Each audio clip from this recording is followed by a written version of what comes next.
Imagine a shape labeling you and who you are. This is exactly what happened in 1941 when Adolf Hitler invaded many countries to take over. Adolf Hitler had these thoughts about people who were different, including gay, lesbian, Jewish, and many more kinds of humans. The way he had his message being spread across places were hate speeches, such as this one where he's being sarcastic about what places Mr. Roosevelt asked the German troops to stop attacking. Newspapers and even just people talking to one another would spread this message. The way he spread all this propaganda was a way to tie people into his thoughts and ideas. After he had many people agree with him, it caused chaos. 10 to 15,000 gay men were sent to concentration camps during the Holocaust. 60% of the men were killed. When you arrived, you did not know if you would be one of the 60%.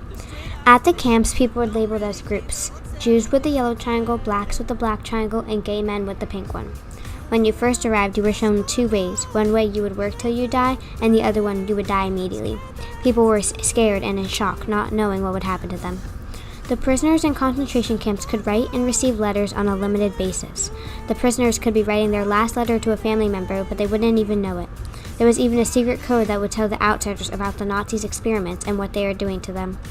On May 8, 1945, the Holocaust ended and the concentration camps were gone. There are a lot of kids here. And if we catch you with a homosexual, the rest of your life will be a living hell. And you will be caught. Don't think you won't be caught.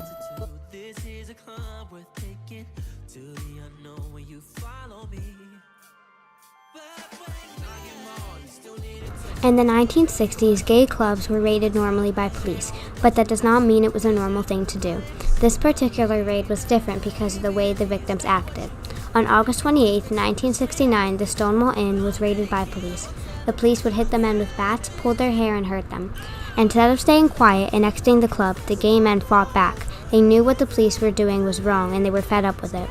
After 6 days of riots, they thought they communicated their message out to people enough. The riots sparked attention to what was happening to gay clubs around the world. At a young age, Harvey knew he was gay. Not many people approved of gay men back then, so he had to hide it up with his athleticism. He played football and basketball and had a comic wit that made him popular among his classmates. In 1951, after he graduated with a mathematics degree, he enlisted in the Navy. After the Navy in 1964, he was very wealthy and politically conservative, so he started campaigning for the Republican presidential Barry Goldwater. Milk had to hide up being gay at the time. After he found some more people, he marched in protest of the Vietnam War while enjoying the city's thriving gay social scene after hours. In 1970, he moved back to New York and served as an assistant to O. Hargan for productions of Jesus Christ and Lenny. In 1972, he moved back to San Francisco for good, and not too long after, in 1973, he decided to run for a seat on the San Francisco Board of Supervisors. He didn't win, but did get 10th out of 32 with a total of 17,000 votes, providing a reason to continue his political efforts. In 1974, he co-founded the Castro Village Association to unite gay business owners. In 1977, he ran again for the Board of Supervisors. That November, Milk became one of the country's first openly gay elected officials.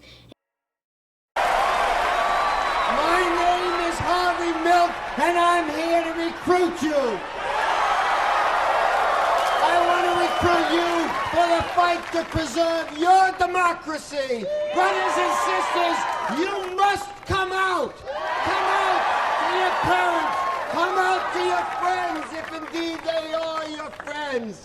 Come out to your neighbors. Come out to your fellow workers. Once and for all, let's break down the myths and destroy the lies and distortion. For your sake, for their sake, for the sake of all the youngsters who have been scared by the votes from Dade to Eugene. On the Statue of Liberty it says, "Give me your tired, your poor, your huddled masses yearning to be free." On the Declaration of Independence it is written, "All men are created equal and endowed with certain inalienable rights."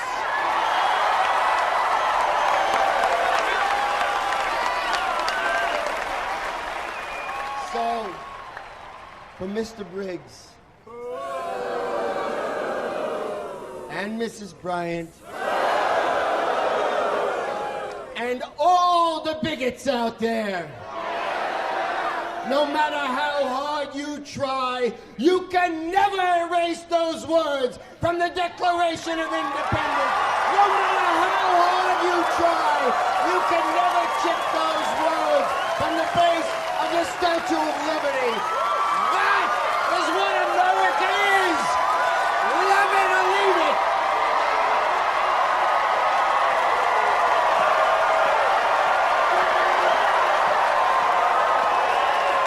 Nike's new release this year, they featured a sneaker with the pink triangle showing their appreciation to the LGBTQ community.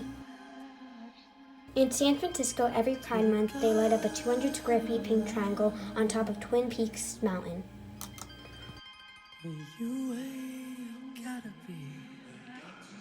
What rights did you have to fight for that people should have normally? So we're unique because I had to adopt our son because when our son was born, it wasn't legal for people to even adopt in Florida up until 2010. So we fought the courts to be able to adopt him, and we won. And now gay people and lesbian people in Florida can adopt.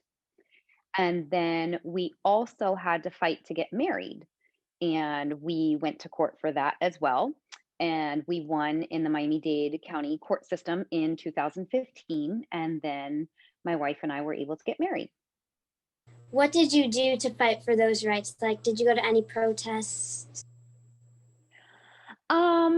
No, there weren't really protests for something like that going on at that time. It wasn't like a large movement. And I think that most gay and lesbian people just thought that they would never be able to adopt. And for my wife and I, we were like, well, we're not going to take no for an answer. So we fought it legally and went to court to do it. And that was the way that our voices were heard. So if you were alive in 1941 during the Holocaust, what message would the pink triangle send to you? So it's crazy because I didn't really know what the pink symbol meant. And I did a little research myself and saw that it was actually like a really negative symbol back in the 1930s and 40s, especially in Germany and Nazi Germany, because it was identifying you as a homosexual, which at that time was a bad thing. And so it was almost the same thing as being labeled, a Jewish person. It was identifying you as not being the norm. Probably most people don't know where that symbol came from and what it really meant. During the Stonewall riots, if you were there during the time, do you think you would have left and went home, or do you think you would have fought back like most of the people did? I think if I were single and didn't have a family to live for, I would probably do whatever it took to fight, like physically and be there. But as a mom and seeing things that are going on even right now in today's time with, pro for my family. So I try not to put myself in harm's way and I try to protest peacefully and maybe in a more organized fashion because I think being there for actual Stonewall probably be pretty scary. If so, if there was any LGBTQ activists that motivated you? There is, and I should have had her name memorized, and I cannot think of her name. And she passed away a few years ago. She was in her late 70s, early, but she was an adorable lady who had been really quote unquote married to her partner for 40 years. But they weren't married because at the time marriage was not federally recognized and her partner died and she had to pay all these estate taxes as if her partner meant nothing to her, like it was a stranger that she was inheriting her stuff from her. But she wasn't. It was a person that we were able to get married to our partners. We didn't have the benefits for tax purposes and estate purposes or even to visit our partners in the hospital because the law sees your partner as a legal stranger, if that makes sense.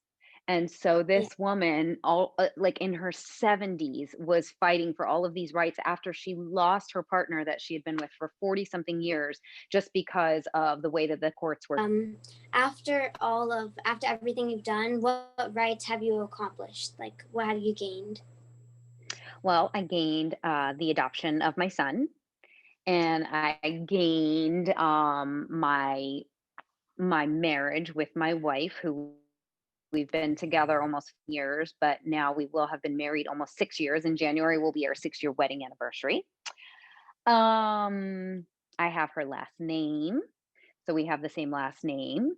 Um, and I'm just, proud to be who I am. I'm proud to be a lesbian, and I'm proud to be with my partner, and I'm proud to be a lesbian mom. And I think my son is also proud to have two moms. You ain't gotta be Friday.